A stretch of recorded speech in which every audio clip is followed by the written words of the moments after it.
వికారాబాద్ జిల్లా దోమ మండలం గంజిపల్లి గ్రామంలో కాంగ్రెస్ పార్టీ సర్పంచ్ అభ్యర్థిగా లక్ష్మీబాయి ఎల్ రాములు నాయక్ మాట్లాడుతూ గ్రామ పంచాయతీ అభివృద్ధి లక్ష్యంగా పెట్టుకుని సర్పంచ్గా ఎన్నుకొండని మీ ఆశీర్వాదంతో నన్ను గెలిపించండి ఎల్లవేళలా మీకు అందుబాటులో ఉంటానని మాట ఇస్తున్నానని అదేవిధంగా ప్రచార కార్యక్రమంలో కాంగ్రెస్ సీనియర్ నాయకులు ప్రేమ్ సింగ్ మాట్లాడుతూ గ్రామ ప్రజలకు ఎవరికి ఏ ఆపద ఉన్నా ఆదుకుంటానని మాట ఇవ్వడం జరిగిందన్నారు।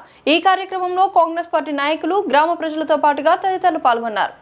సెకండ్ విడత కానీ థర్డ్ విడత కానీ ఏ విడత అయినా కూడా జై కాంగ్రెస్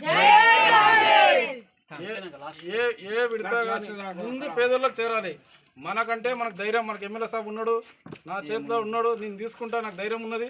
మా వాళ్ళకు కూడా లేని వాళ్ళకు కూడా కొద్దిగా ఆగేటం, మీరు ఆగండి, మీకు నేను సెకండ్ ఫేజ్గా థర్డ్ ఫేజ్లో సెకండ్ ఫేజ్లో నేను ఇస్తా। ముందు లేని వాళ్ళకు ఎవరికైతే ఇండ్లు లేవో పూర పేదగా ఉన్న వాళ్ళకు ముందు సంక్షేమ పథకాలు ఇచ్చి కట్టిస్తున్నాయి। పార్టీలు కాదు, ఈ పార్టీ ఆ పార్టీ అనకుండా నేను ఏ పార్టీ కాకుండా మన కాంగ్రెస్లో ఉంటే కాదు, ఆ రూలు ఉన్న వాళ్ళకి ముందు ఇస్తాము, వాళ్ళ తర్వాతనే మనము। నా సొంత ఇల్లు కూలిపోతే, రెండు ఇల్లు కూలిపోతే కూడా పెట్టుకోలే, కూలిపోతే ఖాళీ ఒకటి స్లాబ్ వేసినాం, కానీ అది ఏది దీనిపైన వేసినాం, మన వాటిల మీద స్లాబ్ వేసినాం ఖాళీ అంతే। అదైతే వాటర్ వస్తున్నాయి, వర్షం బాగా పడితే లోపల ఇంట్లోకి వస్తున్నాయి, కానీ తీసుకోలేదు నేను। ప్రజలకు ముందు చేరిన తర్వాతనే నేను తీసుకోవాలని। సో రెండో విడత మూడో విడత తీసుకున్నారు పట్టణ కంపల్సరీ। అదే ఇది చేసి రెండో విడతనో మూడో విడత ముందు వచ్చి రెండో విడతలో కూడా కాదు, రెండో విడతలో నాకు అందకున్నా బాధ లేదు, అంటే ముందు గ్రామస్తులకు అయిన తర్వాత నేను తీసుకుంటా।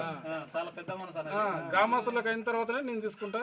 రోడ్లు ఇప్పుడు 90% అయినాయి, ఊళ్ళో ఇంకో 10% ఉన్నాయి। ఆ 10% కూడా అతి త్వరలో డిసెంబర్ తర్వాత మొత్తం గల్లీ గల్లీ ఒక అండర్ గ్రౌండ్ కూడా 500 మీటర్లు ఉన్నది మనకు, ఆ 500 మీటర్లు కూడా అండర్ గ్రౌండ్ చేసేస్తా, బీటీ రోడ్లు ఇప్పిస్తా, ఇందిరమ్మ ఇండ్లు ఇప్పిస్తా, ఈ అన్ని సంక్షేమ పథకాలు ప్రతి ఒక్కరికి చేరేటట్లు చేస్తా। నేను తీసుకొని చేస్తున్నా ప్రతి బాధ్యత, నేను ఊళ్ళో ఉండి మా సర్పంచ్ క్యాండిడేట్ నిలబెట్టినాము, ఆ క్యాండిడేట్ని గెలిపించే బాధ్యత నాది, సంక్షేమ పథకాలు అందేటట్లు కూడా చేసే బాధ్యత నాది। ఎట్లా ఉంటారన్న రామ్మోహన్ రెడ్డి గారి యొక్క సహకారం గ్రామాభివృద్ధి విషయంలో ముందరికి వెళ్ళినప్పుడు ఏదన్నా ఆయన మద్దతు ఏ విధంగా ఉంటుంది? చాలా మంచిగా ఉంది, చాలా మంచిగా ఉంది। నేను అడిగినా కూడా మొన్న ఫేస్లో వచ్చినాయి, సార్ నాకు ఇంకో 20 ఇండ్లు కావాలన్నా ఇస్తా అని మాట ఇచ్చిండు।